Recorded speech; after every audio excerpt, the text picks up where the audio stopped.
So, what is going on in Texas? I asked that because just yesterday, I found out about this child that was removed from the care of his parents by the police, by CPS in Texas, um, and was taken away from his parents. His name is Drake Pardo. And it was based on a completely false claim that his parents were not taking proper medical care of him. The claims have been proven to be completely false, and yet the government continues to have the child and refuses to hand the child back over to his parents. And that is a basically that's a government kidnapping. Now, in the law of God, in the scriptures, kidnapping is a crime punishable by death. I mean, if you look at Exodus 21, at verse 16, it says, "He who kidnaps a man, whether he sells him or he is found in his possession, shall surely be put to death." And if we look at Deuteronomy 24, verse 7, "If a man is caught kidnapping any of his countrymen of the sons of Israel, and he deals with him violently or sells him, then that thief shall die. So you shall purge the evil from among you." Now, the law of God makes no exception for government workers or government representatives. The same law applies to all. And if you're going to come up with an argument saying, oh, because of the separation of church and state, my simple answer to you is the Word of God is above the state. It's above the church too. The Word of God is above both. So you can talk to me about separation of church and state all you want, but the Word of God is above the church and it's above the state. And it demands obedience from all. You look at Psalm 2, and it's very clear about that. Very clear. It commands the kings of the earth to obey the Son and worship Him. So, I'm extremely disturbed because these parents did nothing wrong. They did nothing wrong. It's proven in court that they did nothing wrong. And yet the state refuses to hand back the children, or to hand back the child. This is injustice. This is tyranny. And when that kind of thing happens, I mean, what? And not only that, the parents have been told to shut up or go to jail. Now, how is that anything close to justice? Justice in that's I mean, a huge injustice has been done to these parents.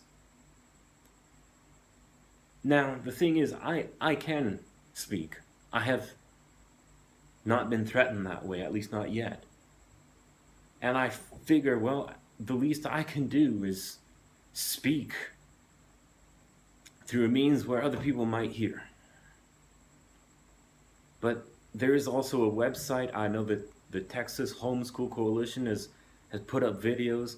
There's a website, bringdrakehome.com. If you go there, you can see the video of the actual footage of CPS taking away this child, and you can see that the child is terrified.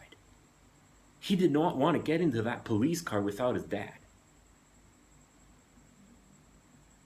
Now it's a completely unjust kidnapping by the government.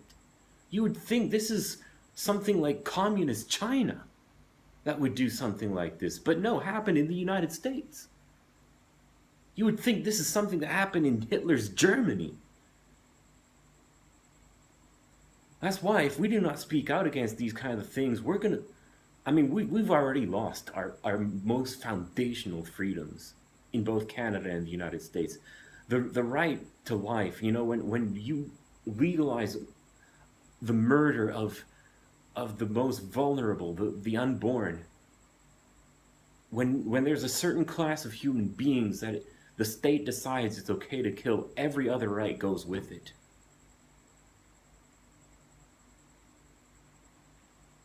So what? I mean, somebody has to say something, and thankful for Texas Homeschools Coalition speaking out. I figure I might as well join in too. Because if people had done me that kind of injustice, I would want people to speak out for me.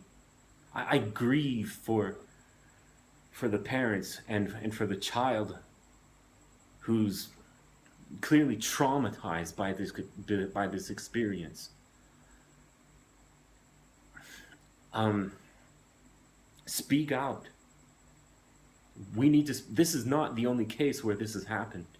There's been plenty of cases where, because of this, because of the LGBTQ ideology and agenda,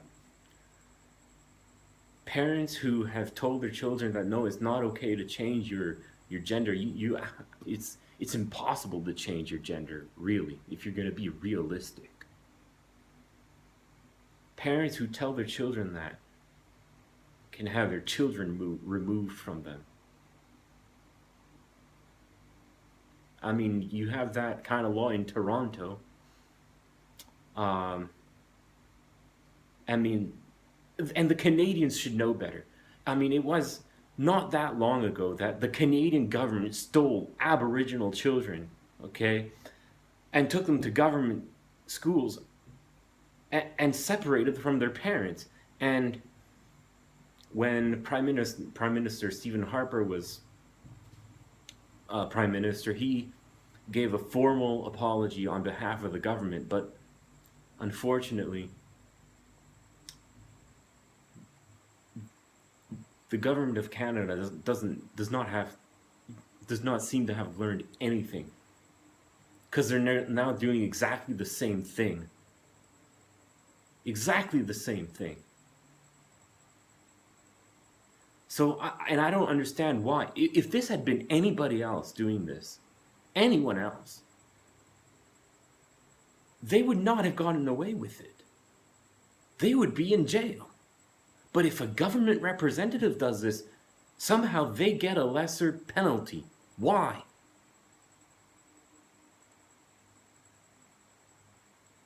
So I have to say that I have to speak out. That's why I'm speaking out.